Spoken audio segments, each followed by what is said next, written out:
Hey guys, welcome to my channel. My name is Busayo, and in this video I'm going to be taking you to the ancient town of Badagry in Lagos, Nigeria, to discover what really went down during the operations of slave trade markets in the early 1500s.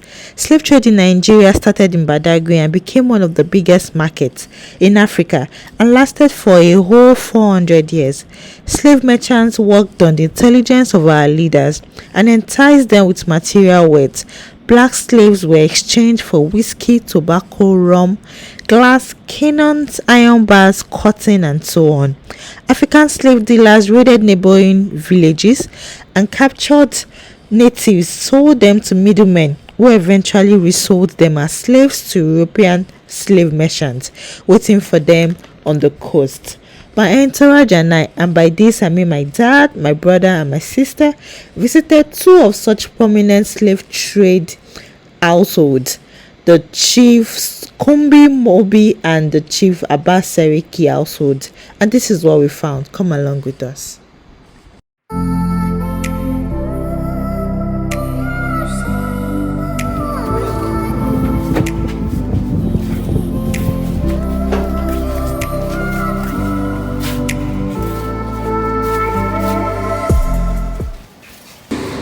Badagry was founded 1425, that is when Badagry was established, and the slave trade started in Badagry 15 centuries ago. So the trade lasted for good 400 years before it was stopped. So at my right side here we have the grave of the chief control Badagry during the days of slave trade. His name Chief Sungumobi. Baba died October 16, 1893. So during his own time, slavery stopped here in Badagry 1886. After the trade lasted 400 years. The Chief Sungumobi's father eventually participated during the days of slave trade. He's the one nicknamed Mobi by white men because Kolanut was called Obi in Yoruba. And majority of Badagry indigenous here, we are all migrated from Dahomey, now Benin Republic. So whenever the white people came to buy slave, Chief Sungumobi's father always offered them with a Kolanut. That Hontoshe Yovo Miyi Aviro means my white friends take kolanut and eat. So why there'll be somebody that'll be their intermediary. So, and his own name is very difficult for the white people to pronounce, as they call him Mobi. So that's where the name Mobi derived from. So when his father died, the one boy who survived his father, he took over after the death of his father while the missionary came in. He got to work with the missionaries and slavery stopped through in 1886. So this is the chief traditional staff of office during his lifetime. So whenever the chief want to go out, one of his daughters will hold this. She will be at the front, checking it. Whoever hear the noise, you know that the chief is going out. If it is man, she will meet this on the way. Man will prostrate, woman will kneel down. So that's showing the sign of respect to the chief. Then, so at the left side here we have the original shackles used on slave during the days of slave trade. And this chain was brought here by the white men to here around 15 centuries ago, roughly 500 to 600 years now. This very chain that you are seeing here. And during the holding days, all this environment used as a slave corridor. Slave was brought from outside Badagry, from interland, like Oyo, Oshogbo, Abeokuta, Ibadan, Ondo, different places like that. So during days of slavery, we have two coasts. We have slave market in Calabar. The one in the Calabar called Enyong Slave Market, established 1810. So in each market day in Calabar, 100 slaves are being sold in a day. Now here in Badagry, we have Velekete Slave Market, established 1502. In each market day here in Badagry, 300 slaves are being sold in a day. So 17,000 slaves sold annually. And this trade we're talking about lasted 400 years before it was stopped. So that tells us that Badagry slave port happened to be the largest slave port in West Africa. So late MK Abiola, he was here around 1991. That is during the reparation campaign. That time he's fighting for reparation that he wants the white people to compensate against we black and say sorry for slavery. But unfortunately, sir, he died during the process. So any slave, white men, wow, they have these chains around the neck like this.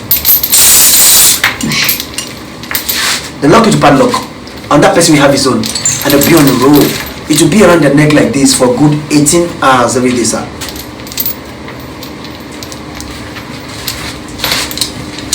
Yeah.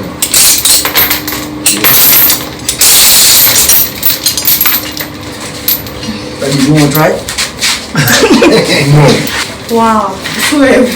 Hey, Jesus. Hey. Wow. Very heavy. Jesus. You want to try? We will never return to those days.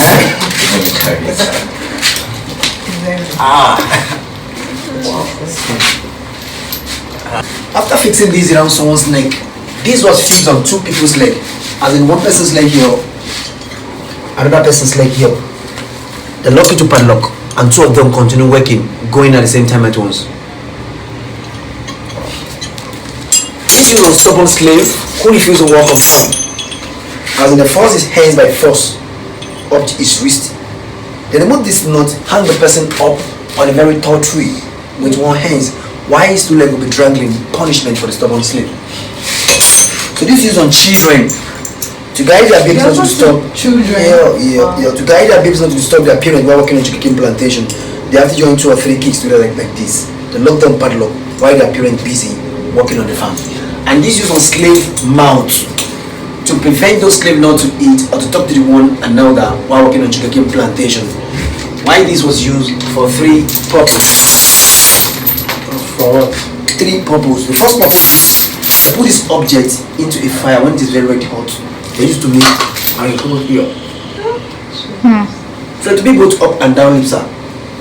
After that, they now fix this. They draw the lips out very well. They look at it like this and like that. So it will guide them not to eat or to talk to the one another while working on sugarcane plantation.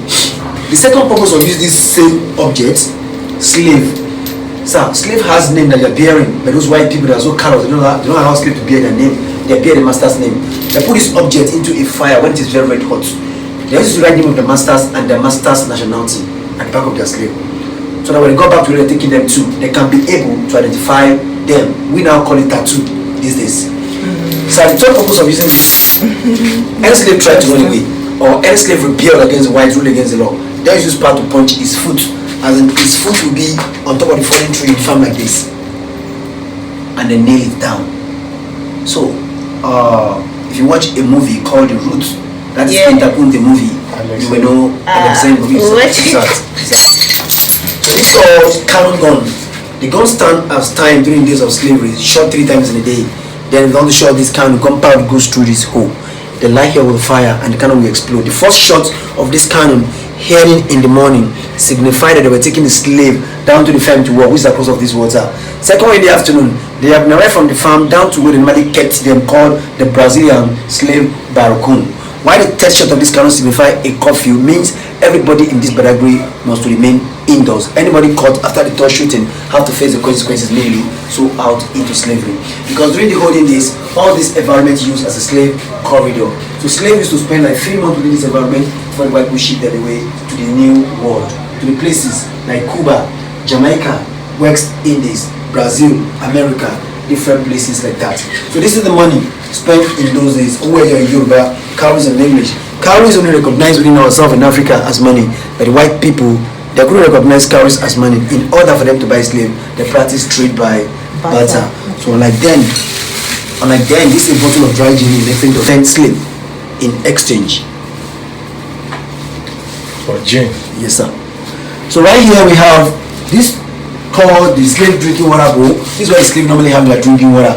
When the slave arrive from the farm, they fill out water, they tie their hands back, open their mouth lock with heavy chains around the neck, and allows them to go down and drink like animals. No cup. With heavy chains. What is the original position of this? Okay. So right here we have a royal musical instrument called ajogan, found in royal families here in Badagry. Whenever King of Badagry or chiefs of Badagry have any ceremony, women use this. As in, women will hold this string,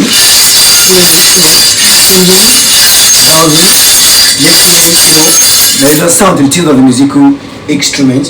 While some of the men will hold this gong, you have a different sound.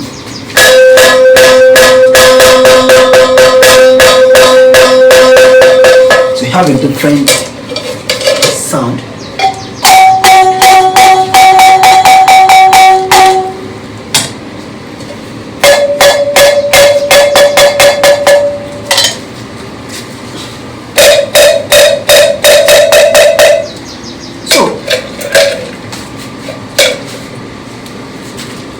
Behind me here we have a study talks about stubborn castrated slave begging for forgiveness. The one looked very, very horrible.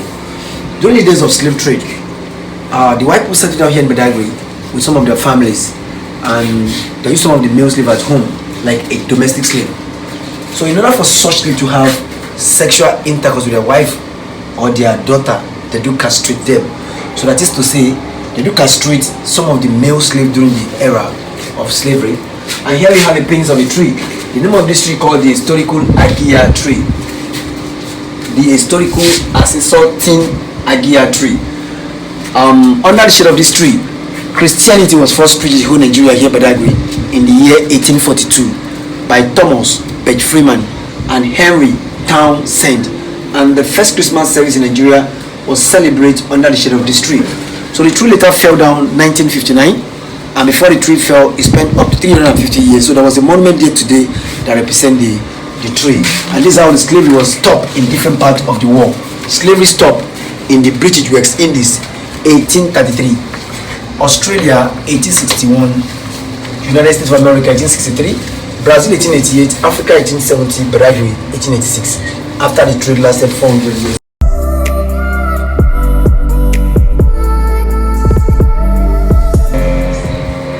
Barakun is a Portuguese word meaning cell, dungeon, or storehouse where the slaves were being stored. Then we have total number of 40 rooms in this compound right now.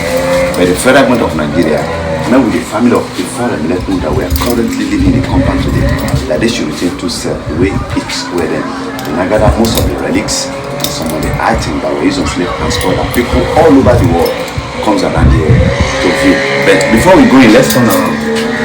Now, these were some of the European products that were used in exchange for the slave when they arrived Africa. Because when they came, they say they can do business with our forefather with the kind of money they spend, like cowrie, Manila, tobacco, and yellow salt. They say they prepare doing a trade, known as trade by barter, exchange good for goods. European will give you one umbrella, you give them 40 human beings as a slave then. Even though last year, the Vice President, Yemi Shibajo, came here probably because of to see the umbrella for 40 human beings. A plate, we call it Rami. European will give you a plate, you give them 10 human beings as a slave then. We have half a such plate inside the music. Europe and with some, you can see 2 slaves, and whatever they can say 7. It depends how you bargain and negotiate. We call it bargain power with the Europeans. Now, a bottle of whiskey go for 10 human beings as a slave. And we have a bottle of whiskey from Vienna and Austria inside the museum that go for 10 human beings as a slave. These are called cannon gun. The long cannon go for 100 slaves, the short one 40 slaves. European will give you a drink gun and when it is shakabula in a chain for 40, they will go to the now, sir, we Africans or black man, kill our people shakabula. That's cannon black fishing. Africa and our channel. Latin Coraleo, Latin he sold ourselves. When he became the Seriki, when they want to ban him, that to crown him as Seriki, the president gave him the bride as a gift. The kettle was given to the European. These 2 entrance doors are the essence in the 40s when the company was being established. And it's one of our monuments here. Now, after the 40 room, let's say the 2 room, the government said the family said that I see what happened. The wherever there was done in 1847, the father slave.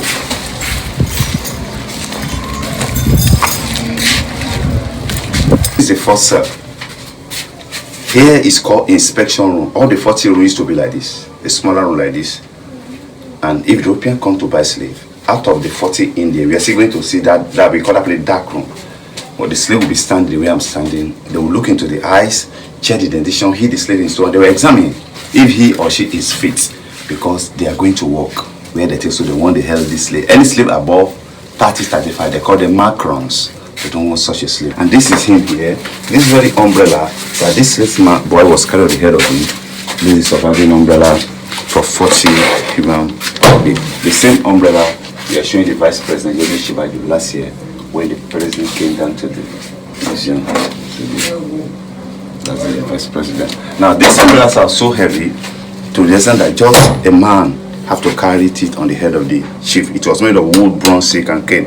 And if it dropped from the hand of that slave to the head of the master, the penalty could be death, because slaves were property. And with your property, you can do anything. We call this one covering yoke or ankle shackle. They put this at the ankle or the first slave, then the second slave, they will now lock with their padlock so they'll not be able to escape. And this thing was made of metal. It always put wounds around their ankles. Okay, because they were slaves the next day, they'll be wearing this on there. This separate chain used to be one chain in those days. We call it a waist chain. Any slave that is stubborn, they used to tie it around the waist just to calm the slave down, so that he or she will be less aggressive fighting other slave or those who want to purchase him. Now they put this one inside fire to write the name of the owner of the slave on the checks. We call it iron drilling bit.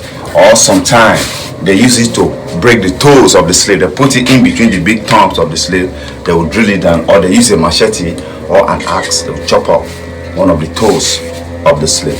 This chain inside the show glass here and the one over the wall there were used to kill the slave. Later, when we enter the second cell, how they do the lynching of the slave. And these two irons standing here, they sort because chariot, that thing, horse normally pull, or cat, owned by this man called Serikeba. Now, we are going to see a dark room. If you look up, sir, you notice that they use bamboo for the ceiling today.